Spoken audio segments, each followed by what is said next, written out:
dengan ayat 33 Quran surah Al-Maidah. Yang buka HP, yang ada Quran dibuka.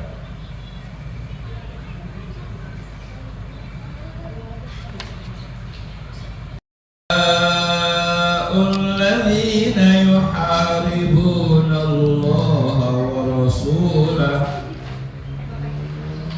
Itu yang potongan yang pertama. Potongan yang keduanya, yuharibuna Allah wa rasulahu wa yas'auna fil ardi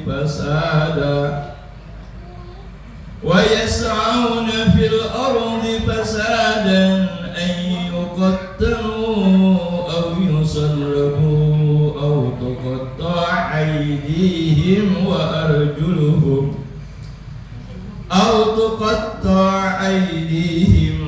arjuluhum min khilafin aw yunfaw min al-ard. Dzalika lahum hizyun fid dunya wa lahum fil akhirati 'adzabun 'adzim.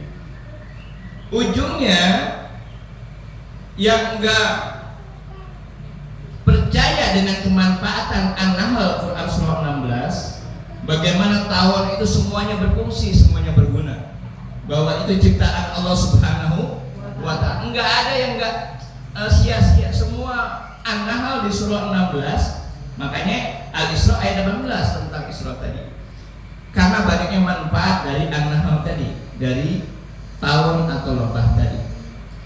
Kenapa juga hubungannya sama Al-Kahfi? Karena Al-Kahfi, remaja Al-Kahfi, anak muda Al-Kahfi luar biasa. Dia tetap konsisten dengan pilihannya, walaupun dia harus ngumpet dulu di bawah tanah, di dalam gua, mengumpet untuk apa namanya? Bukan berarti dia lari dari perjuangan, lari dari lari dari amin.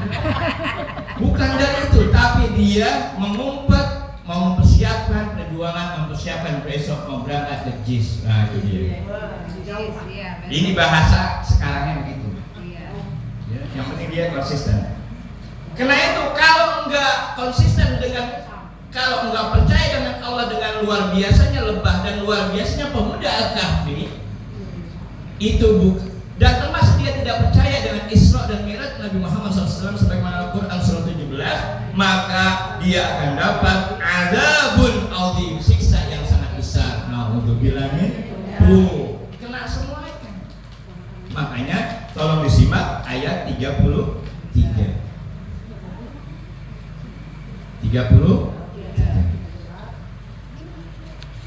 Lanjutnya kita lihat terjemah bebasnya. Kemarin cerita tentang siapa? Cerita tentang Bani Israel yang dia ngikutin cara-caranya Qabil membunuh. Ikutin cara-caranya Qabil membunuh saudaranya Habil. Kemudian cara-cara Qabil tadi diikuti oleh kelompok Bani Israel yang membangkang kepada Nabi Yakub alaihissalam, yang membangkang sama siapa? Sama cucunya Nabi Yakub alaihissalam yang namanya Isa alaihissalam. Ya, ingat Nabi Yakub itu nama lainnya Israel. Bani Israel berarti keturunan Yakub, punya istri 4. Ya, Yakub itu ingat siapa? Anaknya Ishak alaihissalam. Ishak siapa? Anaknya Ibrahim alaihissalam dari ibunda Siti Sarah. Karena itu Allah bilang dalam ayat ini, innama jazaa'ul ladzina yuharibuna Allah wa rasulahu. Sesungguhnya pembalasan terhadap orang-orang yang memerangi Allah dan Rasulnya, seperti Qabil yang membunuh saudaranya, seperti Bani Israel yang membangkang, termasuk santrinya Isa alaihissalam yang dia menyalib gurunya disalib, kiainya disalib, untuk Allah angkat Nabi Isa alaihissalam. Akhirnya disalib dia siapa? Yang mukanya serupa dengan Isa alaihissalam. Itulah membangkangnya orang-orang yang memerangi Allah dan Rasulnya dan membuat kerusakan di muka bumi. Termasuk dia memerangi Allah dan Rasulnya, nggak percaya sama kebenaran, dan dia berada di dalam kebatilan. Sehingga sampai hari kiamat kebenaran dan kebatilan itu nggak pernah fastabiqul khairat. Ini al-haq kebenaran, ini al-batil, enggak begini, enggak fastabiqul khairat berlomba-lomba dalam tujuan menang besok 14 Februari enggak, tapi antara kebatilan dan al-haq kebenaran itu selalu berbenturan sampai hari sejak Qabil dan Habil sampai nanti akhir zaman. Sampai sekarang. Iya, sampai sekarang berbenturan. Enggak ada yang beriringan. Udah Israel terus aja, udah gajah terus aja, enggak. Mereka berbenturan terus. Seperti burung pipit. Yang dinilai sama Allah burung pipit bukan burung pipitnya kecil, paruhnya kecil, airnya dikit, nyari air dari kali Cibel terus matiin apinya Nabi Ibrahim udah bakal mati itu api. Tapi yang dinilai Allah sama anak burung pipit apanya? Perjuangannya, keseriusannya, kesungguhannya. Apalagi naik sepeda dari Jogja udah sampai sekarang di udah sampai di mau ke arah Bekasi dari arah Kerawang. Laporan dari DPD PKS Kerawang udah berangkat menuju DPD Kabupaten Bekasi, terus mampir ke Kota Bekasi langsung menuju ke JIS. Naik sepeda kaki mini. Teman saya pengurus DPD di DPD di Jogja. Udah sampai, sekarang lagi arah ke Bekasi. Mana siapa tahu, pengen tahu, lihat di TikTok Abdul Aziz. Setiap saat udah sampai di Bekasi, udah sampai di Jakarta, nah kan masuk TikTok. Sebegitunya kita cuma nyoblos doang susah banget. Abang kita udah nggak naik sepeda, udah nggak jalan, udah nggak naik bis, nggak pergi ke JIS. videoin juga orang. Nah itu dia, minimal kan kita seperti burung pipit, minimal ada keberpihakan, ada kontribusinya walaupun kecil. Amin. Sehingga kata Allah, mereka buat kerusakan di muka bumi, kata Allah hanyalah mereka dibunuh dan disalib. Kemudian disalib itu ceritanya Nabi Isa oleh murid yang membangkang, yang ngikutin Qabil. Kebiasaan Qabil, kezaliman Qabil diikuti oleh muridnya Nabi Isa yang membangkang. Yang kemudian dia ngejar-ngejar Nabi Isa, disalib. Dengan izin Allah, Nabi Isa diangkat. Makanya ada istilah wafatnya Isa Al-Masih, kenaikan Isa Al-Masih, istilahnya? Lahirnya Isa Al-Masih, wafatnya Isa Al-Masih, kenaikan Isa Al-Masih, dan seterusnya. Itu bahasa di dalam Al-Quran, dan makna wafat di situ adalah diangkatnya kemudian. Itu versi Al-Quran. Kemudian atau dipotong tangan dan kaki mereka dengan bertimbal balik sebagaimana hukum kisos, atau dibuang dari negeri tempat kediamannya, yang demikian itu sebagai suatu penghinaan untuk mereka di dunia, dan di akhirat mereka beroleh siksaan yang besar. Apa dia tadi yang tadi berbuat zalim, dia kalau dia dengan tangannya diputus, itu cerita tentang jinabah, tentang hal-hal yang berhubungan dengan pidana. Jadi itu pelajarannya penting buat kita, ada keberpihakan. Yang dilarang sama Allah di ayat 33 adalah supaya kita mengikuti kebiasaannya. Siapa? Perjuangannya pemuda-pemuda Al-Kahfi yang 7 orang tadi dengan anjingnya. Dan perjuangan siapa? Perjuangan bagaimana bagaimana lebah itu bermanfaat buat orang sekitarnya. Apa dia? Hadisnya khairun nas anfa'uhum, sebaik-baiknya ibu adalah bermanfaat buat orang lain sebagaimana bermanfaatnya lebah. An-Nahl Quran surah 16. Karena itulah di sini bagi yang tidak lakukan itu semuanya, enggak berjuang seperti pemuda Al-Kahfi, enggak mau berjuang seperti burung pipit, maka pembalasan terhadap orang-orang yang memerangi Allah berarti dia memerangi agama Allah, memerangi agama Rasulullah SAW, dan mereka termasuk orang yang membuat kerusakan di muka bumi. Karena itu hubungannya bagaimana supaya tidak buat kerusakan di muka bumi?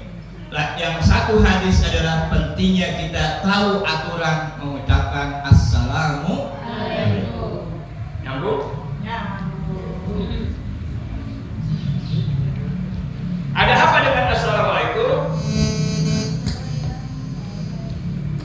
Begitu juga nanti pada saat saudara-saudara kita menang, dia akan ucapkan assalamualaikum. Assalamualaikum itu bukan sekedar buat orang, wabil khusus dengan sesamanya dan seterusnya, tapi itu juga harus memberikan assalam, memberikan kedamaian buat orang di luar Islam juga.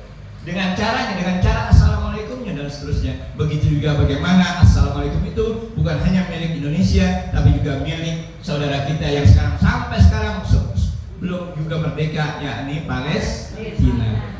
Kenapa demikian? Kenapa setiap ada acara-acara selalu ada bendera Palestina? Karena di dunia yang belum merdeka hanya Palestina. Itulah pentingnya kita afsus salam, tebar kalimat assalamualaikum yang maknanya adalah tebar kedamaian. Mana hadisnya? An Abi Hurairah radhiyallahu anhu, hadis dari sahabat Abu Hurairah yang tinggalnya di sampingnya rumah Rasulullah SAW. Di mana rumahnya Abu Hurairah? Rumahnya di samping rumah Rasul. Temboknya satu tembok. Ini sebelah sana rumah Rasul. Nah ini tembok nih, sebelah sana tembok rumah Rasul. Ini rumahnya siapa? Abu Hurairah. Mana rumahnya Abu Hurairah? Itulah yang disebut dengan Masjid An-Nabawi. Masjid An-Nabawi itu adalah rumahnya Abu. Nginepnya di jadi merbot, jadi yang jagain Masjid An-Nabawi. Sehingga apa? Sehingga banyak hadis dari Rasulullah sampai kepada Abu Hurairah. Karena apa? Saking dekatnya beliau dengan Rasulullah SAW. Anna Rasulullah, kata sahabat Abu Hurairah bahwasanya Rasulullah qala bersabda, ibu yusallimur raqib, yang kemarin sudah disinggung. Yusallimur raqib, hendaknya yang naik motor, yang naik kendaraan mengucapkan salam kepada siapa? Alal masyi, kepada orang yang lagi berjalan. Yang punya mobil kasih salam kepada yang naik motor. Hah? Ya klakson. Klakson di mana? Klakson yang orang di depan, samping, kanan, kiri biar jelas. Klaksonnya klakson assalamualaikum. Pasang dulu assalamualaikum. Dan orang yang berjalan, ibu yang lagi jalan, ke siapa? Wal masih, kemarin apa? Orang yang berjalan kasih salam kepada siapa? Lebih baik. Wal masih, orang yang lagi berjalan. Al qaidi, ngasih salam assalamualaikum kepada siapa? Al qaid, yang lagi ngerumpi, lagi nongkrong, lagi duduk, lagi di balik, lagi makan sayur asam sama teri, di balik. Ibu lewat lagi jalan kaki, assalamualaikum warahmatullahi. Biar ibu dapat keselamatan, dia juga dapat, dan ibu nanti dibawain satu mangkok sayur asam. Nah, sisa pentingnya itu begitu. Pentingnya hikmahnya ngasih salam. Jangan main mas baik gitu ya. Dan yang sedikit wal qalil, yang orang yang sedikit, kemarin sudah disinggung, yang orang yang sedikit apa dia? Alal kasiri, lagi ibu sedikit nih. 2 orang lagi jalan. Di balik banyak 20 orang lagi arisan. Siapa yang kasih salam duluan? Orang yang banyak.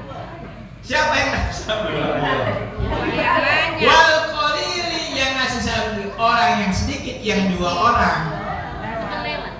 Ngasih salam buat orang yang 20 orang. Ya Bu ya? Itu. Yang sedikit ngasih salam buat yang banyak. Ya, biar apa? Biar nanti yang 20 orang bisa patungan ngasih yang 2 orang. Beda sebaliknya, bingung tak sebaliknya ya.